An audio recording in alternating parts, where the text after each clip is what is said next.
الم تر ان اللہ یسجد لہ من فی السماوات و من فی الارض. یہ آیت بڑی عجیب ہے اس اعتبار سے کہ اس میں آپ تصور کریں گے تو اوپر سے نیچے کی طرف آ رہا ہے.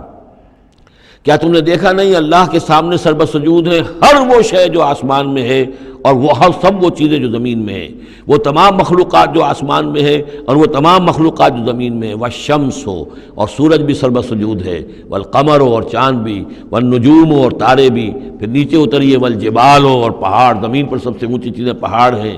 والشجر ہو اور درخت، والدواب اور یہ تمام جو بھی چوپائے چل رہے ہیں زمین کے اوپر حیوانات. وکثیر من الناس اور لوگوں میں سے بھی بہت سے. لوگوں میں سے تفریق ہے کہ کچھ باغی ہو گئے ہیں، باقی تو یہ ساری مخلوقات اللہ کے قانون کی پابند ہیں، قانون تکوینی کے اندر ہے، یہ اللہ کی بندگی کر رہی ہیں، یہ سجدے میں ہے، ہر شے اللہ کے سامنے سربسجود ہے. ہاں انسانوں کے اندر بغاوت بھی ہے.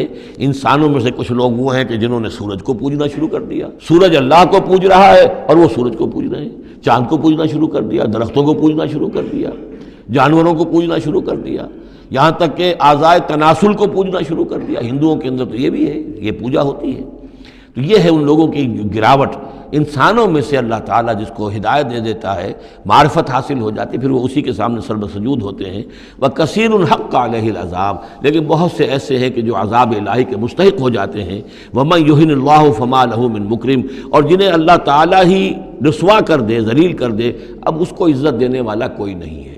جنہوں نے اپنے آپ کو ذلیل کیا، مخلوقات کے سامنے جھک گئے، انہوں نے ان کو اپنا معبود بنا لیا، جبکہ اللہ تعالیٰ کے سامنے ساری کی ساری مخلوقات جو ہے وہ تو اللہ کی بندگی میں ہے. اور اللہ نے تو اسے بنایا تھا خلیفۃ اللہ فی الارض، اسے مقام یہ عطا کیا تھا، مسجود ملائک بنایا تھا.